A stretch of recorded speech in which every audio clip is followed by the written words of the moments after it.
Hello friends, welcome to our channel. How are you? Hope all of you will be fine. So in previous class we have already discussed about the all type of dimensional formulas which are very important and related to your entrance examination, competitive examination. Now we will discuss about some quantities which have same dimensional formula.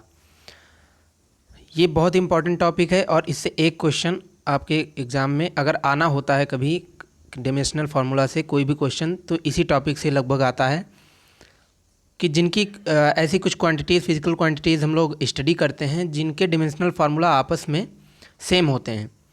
तो ये quantities आपको ध्यान रखनी है। कुछ quantities हैं, इन्हीं को आपको एज इट इज़ याद कर लेना है।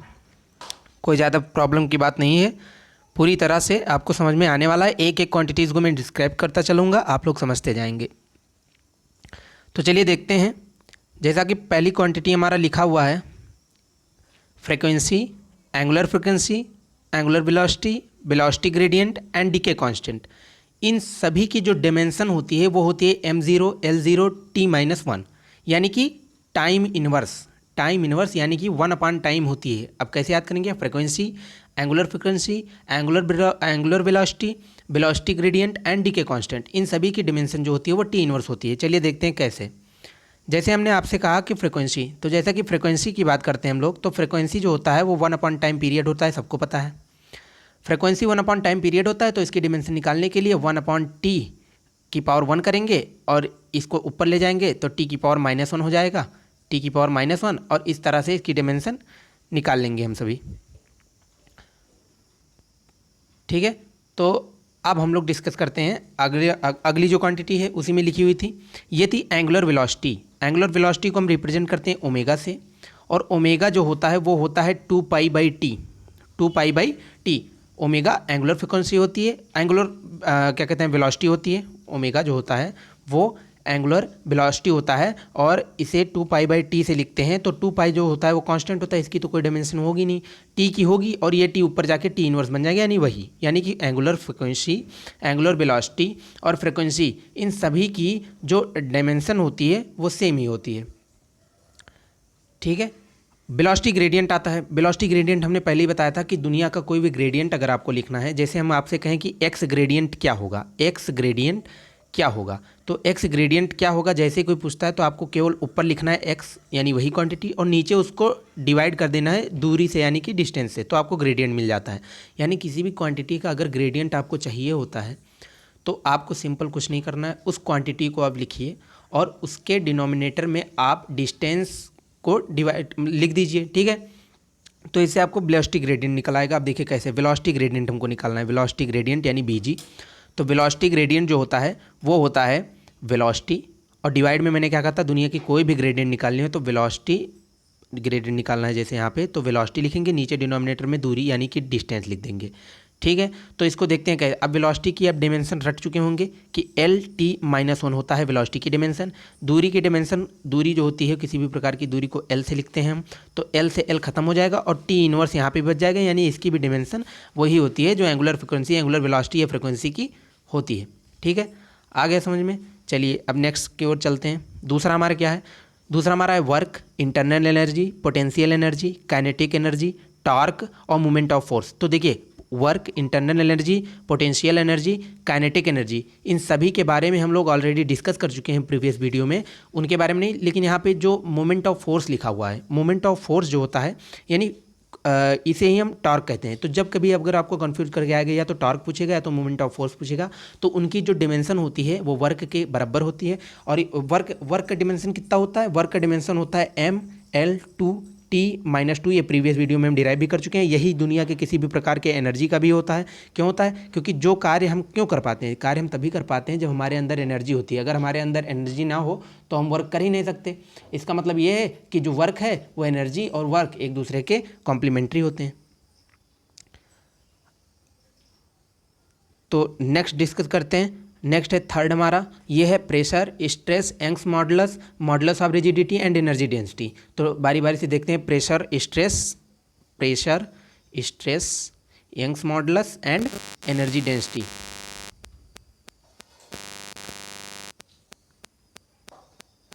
चलिए देखते हैं। तो सबसे पहले देखते हैं pressure. Pressure is equal to होता है फोर्स अपॉन एरिया, ठीक है, और यही होता है स्ट्रेस के बराबर भी। स्ट्रेस और प्रेशर ये दोनों जो होते हैं ये लगभग सेम ही, हम इनको कंसिडर कर सकते हैं। स्ट्रेस आप पढ़ेंगे इलास्टिसिटी चैप्टर में। तो फोर्स अपॉन एरिया होता है। फोर्स की डिमेंशन हमने आपको रटा दी थी एकदम, MLT-2 MLT-2 करके। तो इसकी जगह आप लोग लिख देंगे MLT-2, ठीक है। और ए की जगह आप एरिया है तो इसको लिख देंगे L²। एक एल से एल खत्म हो जाएगा, ठीक है, और एक एल ऊपर चला जाएगा तो ये हो जाएगा ML-1T-2, ठीक है। मैंने क्या कहा कि एक एल से एक एल खत्म हो जाएगा, नीचे L² था, एक एल बचा L⁻1 और एक L⁻1 ऊपर जाएगी तो L⁻1 हो जाएगी। तो हम लोग लिख देंगे ML-1 और T-2, ठीक है। तो ये इसकी डायमेंशन हो जाएगी। तो प्रेशर स्ट्रेस की डायमेंशन ही हो जाएगी। अब आते हैं मॉडुलस ऑफ इलास्टिसिटी क्या होता है। तो मॉडुलस ऑफ इलास्टिसिटी को हम ई से डिनोट करते हैं। ई इज इक्वल टू होता है स्ट्रेस अपॉन में होता है स्ट्रेन। तो स्ट्रेन जो होता है वो change in length upon original length या change in dimension upon original dimension कह सकते हैं। तो दोनों डायमेंशन जब सेम ही हुई, यानी कि डायमेंशन अपॉन डायमेंशन लिख दिए, तो ये तो खत्म हो गया, यानी इसकी कोई डायमेंशन हम लिख ही नहीं सकते हैं स्ट्रेन की। मगर जो क्या कहते हैं स्ट्रेस है उसकी डायमेंशन हम लोग ने पता की है। उसकी डायमेंशन हम लोग ने क्या पता की है, अभी निकाली ML-1 क्या निकाली थी, अभी हम लोग ने जो स्ट्रेस की डायमेंशन निकाली वो हम लोग ने निकाली थी ML क्या कहते हैं -1T-2, ठीक है। तो यानी वही डायमेंशन जो होगी वो इसकी भी हो जाएगी। क्यों हो जाएगी, क्योंकि नीचे स्ट्रेन लिखा हुआ है और स्ट्रेन की कोई डायमेंशन होती नहीं है। तो जो डायमेंशन हो जाएगी इसकी स्ट्रेस की, वही मॉडुलस ऑफ इलास्टिसिटी की हो जाएगी और वही मॉडुलस ऑफ रिजिडिटी की भी हो जाएगी। तो इस तरह से ये भी क्लियर हो गया होगा। अब चलिए अगले पे चलते हैं। अगला हमारा है मोमेंटम। अब एक मिनट, इसमें जो है एनर्जी डेंसिटी, थर्ड पॉइंट में एनर्जी डेंसिटी आपको समझा दें। दुनिया की किसी भी प्रकार की अगर आपको डेंसिटी लिखनी है, जैसे मैंने क्या कहा, मैंने कहा मास डेंसिटी, ठीक है, मैंने मास डेंसिटी कहा। तो मास डेंसिटी का मतलब हुआ मास पर यूनिट वॉल्यूम। यानी जैसे मैंने वेलोसिटी ग्रेडियंट समझाया था कि दुनिया का कोई भी वेलोसिटी ग्रेडियंट लिखना है, मतलब या दुनिया का कोई भी ग्रेडियंट लिखना है, जैसे मैंने कहा कि एक्स ग्रेडियंट, तो एक्स अपॉन में आप लिख देंगे दूरी। ऐसे ही जब आपको कोई भी क्वांटिटी के पीछे डेंसिटी लिखा हुआ दिख जाता है, जैसे मैंने कहा mass density, energy density, volume density, यहाँ तक कि वॉल्यूम डेंसिटी भी, तो आपको कुछ नहीं करना, वही क्वांटिटी लिख देनी है और उसको वॉल्यूम से डिवाइड कर देना। जैसे मैंने कहा एनर्जी डेंसिटी, तो आप लिखेंगे एनर्जी और डिवाइड में डेंसिटी लिखा था इसलिए मैंने वॉल्यूम कर दिया। मैंने कहा मास डेंसिटी, तो आप लिखेंगे मास और डिवाइड में वॉल्यूम कर दिया, ठीक है। यही होता है डेंसिटी का कॉन्सेप्ट। अब देखिए इसकी डायमेंशन निकालने के लिए मैंने क्या कहा था, दुनिया की किसी भी प्रकार की एनर्जी होती है उसकी डायमेंशन ML2T-2 होगी वर्क के बराबर। इसको मैंने लिख दिया ML2T-2, ठीक है, वर्क के बराबर। और V जो है वॉल्यूम होता है, तो ये L³ इसको लिख सकते हैं। अब इसको काट पीट लेंगे, कट्टम कुट्टी करके वही डायमेंशन निकाला जाएगा ML-1T-2। तो कहने का मतलब है स्ट्रेस हुआ, स्ट्रेन हुआ, मॉडुलस ऑफ रिजिडिटी हुआ, मॉडुलस ऑफ इलास्टिसिटी हुआ और एनर्जी डेंसिटी हुआ। इन सभी का जो डिमेंशन होता है वो लगभग सेम ही होता है। अब अगले पे बढ़ते हैं। जो चौथा है हमारा फोर्थ पॉइंट है वो है मोमेंटम और इम्पल्स, ठीक है। तो मोमेंटम जो होता है, मोमेंटम यानी कि संवेग जिसे हिंदी में कहते हैं, momentum P is equal to होता है मास इंटू वेलोसिटी। और संवेग जो होता है, संवेग जो क्या कहते हैं होता है संवेग, अगर इसको हम लिखना चाहें इम्पल्स, तो इसको अगर हम आई से डिनोट करते हैं, impulse is equals to force into time, यानी फोर्स इनटू टाइम ये होता है इम्पल्स, ठीक है। तो अब प्रेशर क्या कहते हैं, इसकी मोमेंटम की अगर हम डिमेंशन निकालना चाहें तो मास का लिख देंगे m और वेलोसिटी का लिख देंगे LT-1, ठीक है। पहले से रट रखा है, ये खत्म हो गया, यानी कि इसका MLT-1 किसका निकला, मोमेंटम का। अब इम्पल्स का कैसे निकालेंगे, फोर्स का लिख देंगे MLT-2, ठीक है। और एक टी मल्टीप्लाई में है तो इसको भी लिख देंगे, और एक टी यहाँ पावर 1 है और यहाँ पावर -2 है, तो ये हो जाएगा MLT-1, यानी कि सेम, यानी कि जो मोमेंटम होता है और इम्पल्स होता है इनकी जो डायमेंशन होती है वो आपस में बराबर होती है। ये कॉन्सेप्ट भी आ गया आपको समझ में। अब चलिए अगले पॉइंट पे चलते हैं। अगला है हमारा फिफ्थ पॉइंट जो है वो है acceleration due to gravity and gravitational field intensity. तो एक्सीलरेशन ड्यू टू ग्रेविटी का डिमेंशन बहुत आसानी से हम निकाल लेंगे। कैसे, क्योंकि आप लोग ने पढ़ा है कि F is equal to mg, ये बल ही होता है, यानी फोर्स ही होता है, यानी भार होता है। भार जो होता है हमारा mg, वेट होता है वो mg होता है। तो यहाँ से अगर g को हम लिखना चाहें तो ये हो जाएगा force upon mass. Force upon mass, force की डिमेंशन आप लोग रट रखे हैं MLT-2 और m लिख देंगे यहाँ पे, तो m से m खत्म हो जाएगा, बचेगा m0 LT-2, m0 LT-2 यहाँ पे लिखा हुआ है, ठीक है।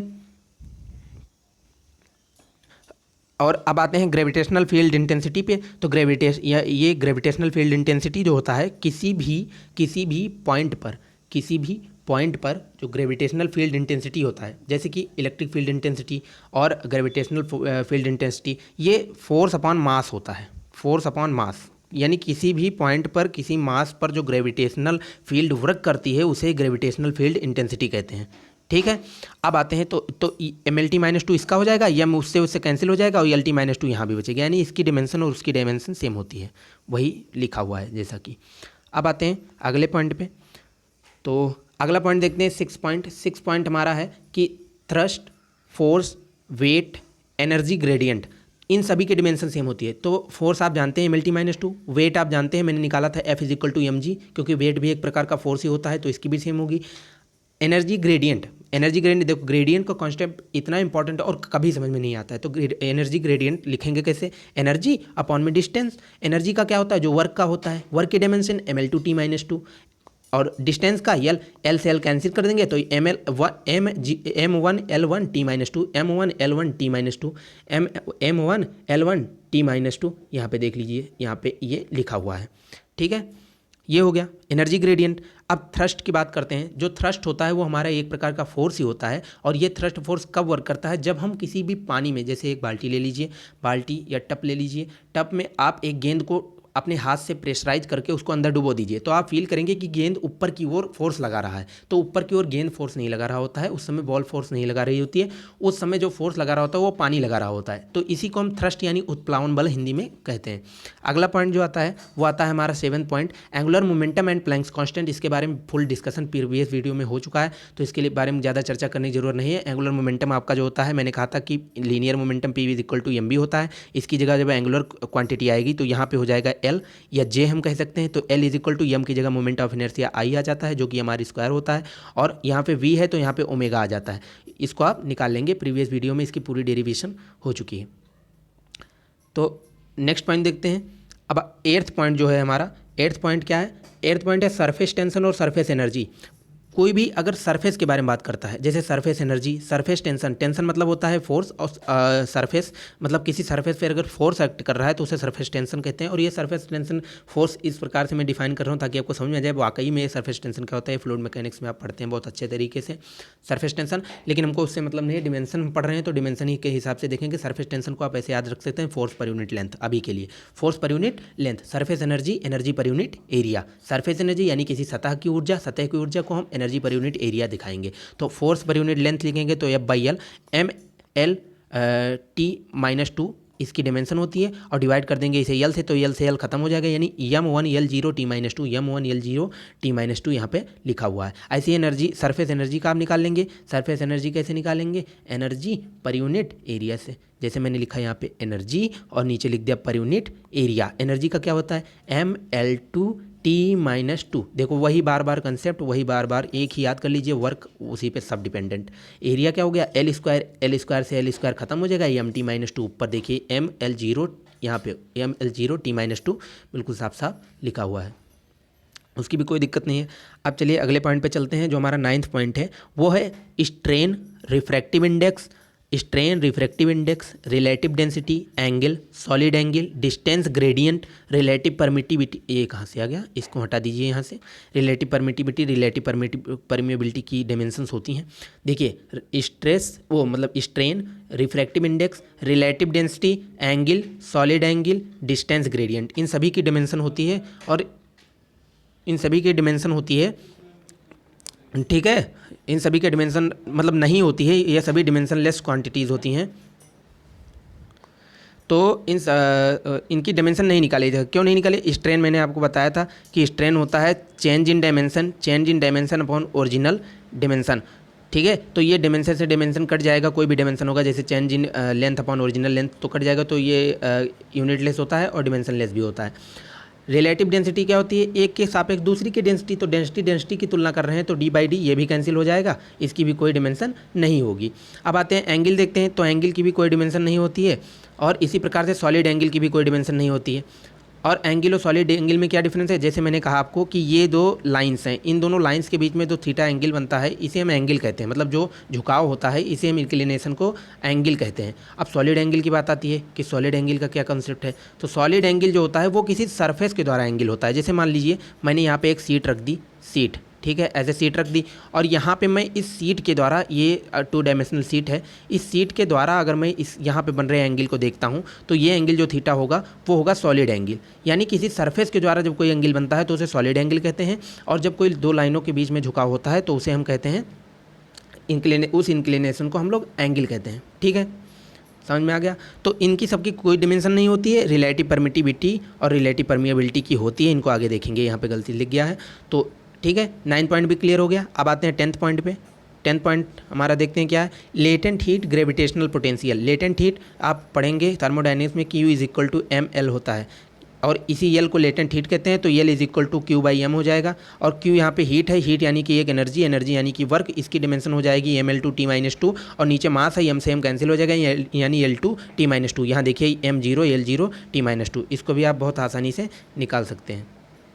ठीक है, उसके बाद आते हैं कि ग्रेविटेशनल पोटेंशियल क्या होता है। तो ग्रेविटेशनल पोटेंशियल GP ये होता है फोर्स पर यूनिट, नहीं work done per unit mass, यानी किसी टेस्ट मास को, ये सब भाई हाइपोथेटिकल कॉन्सेप्ट है, इनको समझना पड़ेगा और आगे ग्रेविटेशन में भी हम लोग पढ़ेंगे। ग्रेविटेशनल पोटेंशियल जो होता है ये होता है, एक मिनट, ग्रेविटेशनल पोटेंशियल इसको हिंदी में गुरुत्वीय विभव कहते हैं। तो ये होता है work done per unit test mass, यानी कि किसी एक छोटे से मास पर यानी द्रव्यमान पर किया गया कार्य, ठीक है, वही होता है ग्रेविटेशनल पोटेंशियल। तो आपको इससे कोई मतलब नहीं है, डिमेंशन आपको याद करना है, तो आप याद कर लीजिए ml2t-2 ऊपर हो जाएगा और m से m कैंसिल हो जाएगा, तो L2t-2 इसका भी हो जाएगा। ठीक है, तो घबराने की कोई बात नहीं, ये भी आपका हो गया। नेक्स्ट पॉइंट 11 पॉइंट हम लोग डिस्कस करते हैं। 11 पॉइंट में क्या है, thermal capacity, gas constant, Boltzmann constant और इंट्रॉपी।